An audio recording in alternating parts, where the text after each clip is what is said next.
Comment est-ce que vous allez? Amen. Ça me rassure déjà de vous entendre.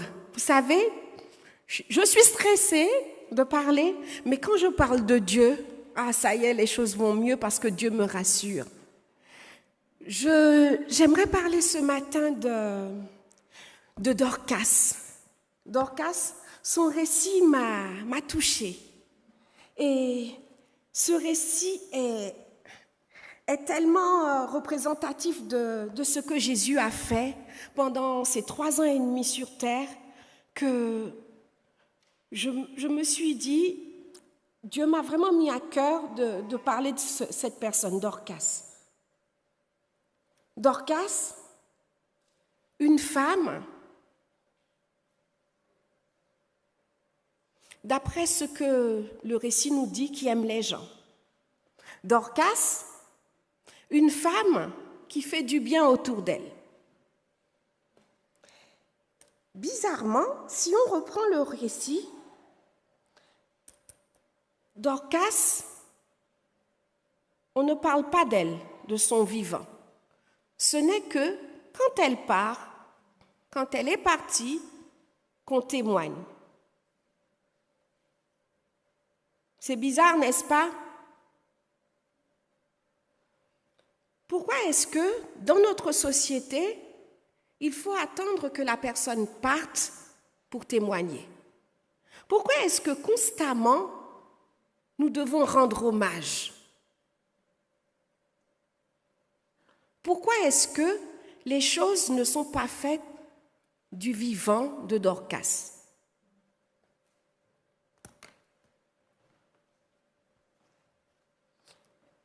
Jésus est venu sur terre. Jésus est resté sur terre pendant 3 ans et demi. Il a vécu. Il a agi. Et comme par hasard, tout ce que je lis dans Actes 9, 36, où il est question de Dorcas qui a fait du bien autour d'elle, on va reprendre le récit. Dorcas a fait de bonnes œuvres. Elle a donné des aumônes. Cette dame est tombée malade. Elle meurt. Certes, elle meurt, elle ne peut plus rien faire. Mais il y a quelque chose qu'elle avait planté. Il y avait quelque chose qui continuait à parler, malgré le fait que Dorcas n'était plus là. Dorcas, cette étoile, a brillé. Dorcas, cette étoile, a su briller selon son point fort. Qu'est-ce qu'un point fort? En parlant de point fort, ça me rappelle l'histoire d'un chirurgien. Un chirurgien avec qui j'ai travaillé. Pendant sa pause, ce chirurgien, on le retrouvait toujours en train d'arranger la voiture de quelqu'un. On le cherchait.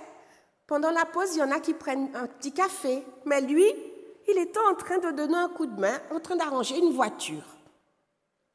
Ce chirurgien, fils de chirurgien, papa chirurgien, maman médecin, généraliste, est devenu chirurgien. Mais à chaque fois qu'il avait sa pause, il était en train de faire de la mécanique voiture. Alors des fois, je vous avoue que je n'étais pas toujours très contente de le chercher, de le retrouver en train d'arranger une voiture. Mais je me suis dit, mais là, c'est ta pause, là, mais ça fait longtemps que ta pause est terminée, t'étais où? Il y avait quelqu'un qui avait besoin pour une voiture, je lui donnais un coup de main. Et j'avoue que je n'ai jamais très bien compris ce chirurgien. Mais maintenant, en réfléchissant, je me dis, voilà quelqu'un qui a suivi ce que ses parents voulaient qu'il fasse, être médecin comme eux. Certes, il est devenu chirurgien, il sauve des vies, il travaille vraiment en tant que chirurgien, mais sa passion, c'était les voitures, arranger les voitures. J'ai eu l'occasion de travailler à plusieurs reprises avec ce chirurgien. Je n'ai jamais vu ses yeux briller pendant les opérations. Je vous assure, je n'ai jamais vu ses yeux briller pendant les interventions. À chaque fois que je venais le récupérer, quand on avait besoin d'une prescription, pendant sa pause, je voyais ses yeux briller en dessous de la voiture. Quel est ton point fort? Quel est ton point fort à toi dans la salle? Qu'est-ce qui te fait avoir tes yeux qui brillent? Qu'est-ce qui t'aspire? Qu'est-ce qui fait de toi ce que tu n'es peut-être pas maintenant, mais que Dieu veut que tu sois? Qu'est-ce qui t'a toujours intéressé? Qu'est-ce que tu as eu toujours envie de faire? Qu'est-ce que tu n'as jamais osé faire? Parce que tu as passé un diplôme qui n'est peut-être pas un don ou vraiment un point fort, mais tu as un avantage parce que tu as passé un diplôme qui ne fait pas forcément ton don. Qu'est-ce que tu n'as pas osé faire? Dans quelle activité, quand on te regarde, tu peux avoir les yeux qui brillent? Je ne sais pas, je ne peux pas répondre à ta place. Moi, je sais qu'une chose, je peux répondre pour moi. Je suis infirmière de formation. Quand je fais les soins, je suis contente de soigner. Mais je sais qu'une chose, frères et sœurs, je sais qu'une chose, chers jeunes, je sais qu'une chose, chers internautes, c'est que quand je parle de Dieu, je ne dis pas que je ne soigne pas bien. J'aime soigner. Mais quand je parle de Dieu, c'est autre chose. J'ai les yeux qui brillent, mais j'aime mon travail d'infirmière.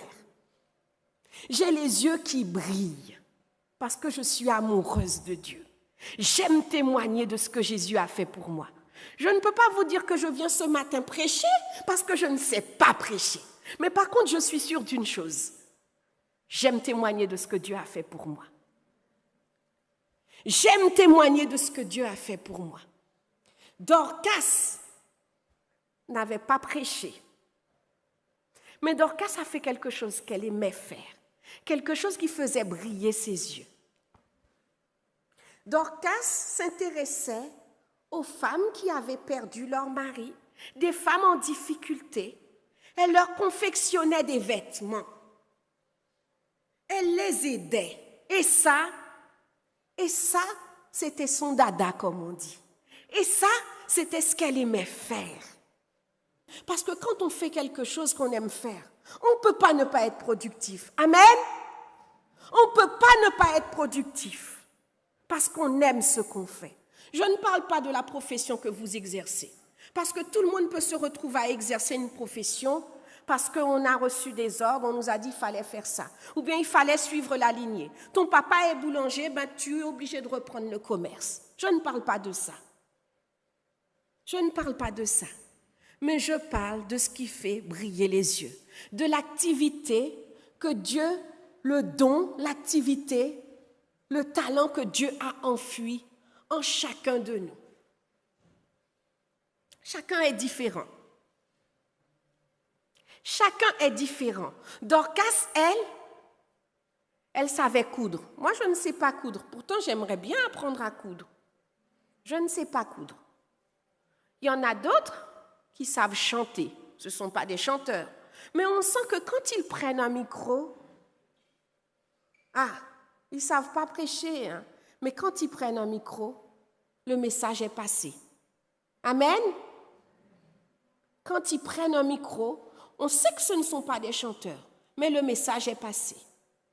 Je ne sais pas ce que vous savez faire ou ce que vous aimez faire, ce qui fait briller vos yeux. Mais une chose est sûre, c'est que c'est le moment où jamais maintenant, notre monde a besoin de personnes influentes, a besoin de personnes qui brillent, a besoin de personnes qui font les choses pas pour les faire, mais qui font parce qu'elles aiment ce qu'elles font.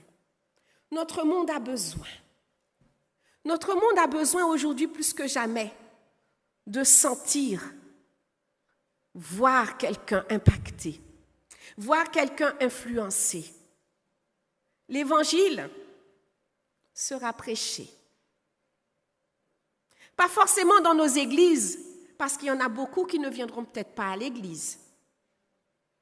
Mais l'évangile sera prêché grâce à chacun d'entre nous, à travers les dons, notre point fort que Dieu a enfui à l'intérieur de nous. Amen. Je connais des personnes qui ne viendront peut-être pas à l'église. Mais si ces personnes aiment le foot et qu'il y a quelqu'un parmi nous qui joue bien au foot, cette personne sera peut-être en contact avec la personne qui aime le foot et pourra l'impacter. On a peut-être des jeunes parmi nous qui aiment la politique.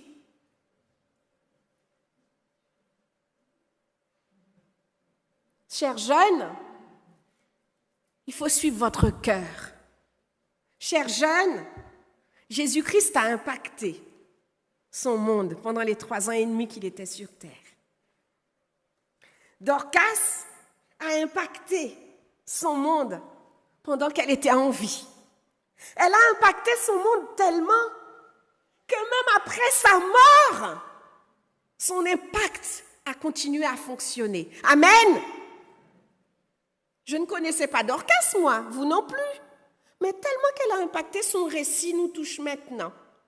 Elle a brillé. Chacun de nous, on peut briller. Chacun de nous peut briller. On a reçu des dons différents. Dieu a donné à chacun de nous des dons différents. D'après 1 Corinthiens 12, 4, 7, Dieu nous a donné à chacun des dons différents. À l'Église, nous sommes un corps. N'envions pas l'autre, mais demandons à Dieu de nous montrer, si on ne sait pas, quel don, quel talent qu'il a enfoui en nous, de façon à ce qu'on puisse évangéliser, pour que l'Église puisse croître. Dorcas a fait ce qu'elle savait le mieux faire. Elle a aidé. Elle a cousu plein de vêtements. Elle a donné des aumônes. Elle a travaillé tellement. Elle a travaillé tellement. Elle est tombée malade, après elle est morte, même après sa mort, tellement qu'elle influençait autour d'elle, elle brillait autour d'elle. Son équipe de femmes n'a pas pu se passer d'elle. Son équipe de femmes n'a pas pu se passer d'elle. Ils ont refusé cette mort. Vous vous rendez compte? Refuser la mort de quelqu'un? Ils ont refusé la mort de Dorcas. L'apôtre a dû agir. Pierre a dû agir. On a plusieurs leçons à retenir de ce récit. Premièrement, chacun a un point fort. Quand on a un point fort, pour que ça reste un point fort, pour que ça soit un point fort, pour qu'on se dépasse, on ne doit pas le garder. On doit le mettre au service des autres. On doit l'utiliser. On doit l'exercer. Et c'est ce que Dieu nous demande. Peut-être que tu ne sais pas prêcher. Peut-être que tu ne sais pas danser. Peut-être que tu ne sais pas parler. Mais ce que tu sais faire, Dieu l'a enfui à l'intérieur de toi. Tu as une mission. C'est d'extérioriser ce que Dieu a enfui à l'intérieur de toi. Mets-le au service des autres. Notre société nous apprend à travailler nos points faibles. Quand des enfants sont très bons à l'école, très souvent on voit sur le bulletin « très bon résultat », mais doit travailler ses mathématiques. Aujourd'hui, je vous dis le contraire au nom de Jésus. Tu es bon en français, travaille ton français et excelle. Impacte autour de toi si tu es bon en français. Les mathématiques, tu sais que tu n'es déjà pas bon. gère-le. Mais où tu es bon, travaille-le, impacte et sors du lot. Parce qu'aujourd'hui, ce n'est pas la personne qui est dans la moyenne qui peut influencer, mais c'est la personne qui sort du lot. Il faut sortir du lot. Il y en a beaucoup qui sont sortis du lot. Il y en a énormément qui sont sortis du lot. Pour sortir du lot, il faut mettre au service des autres ce que Dieu a enfoui en toi. Je ne peux pas répondre à ta place, mais je sais qu'une chose, c'est que chacun de nous a un point fort.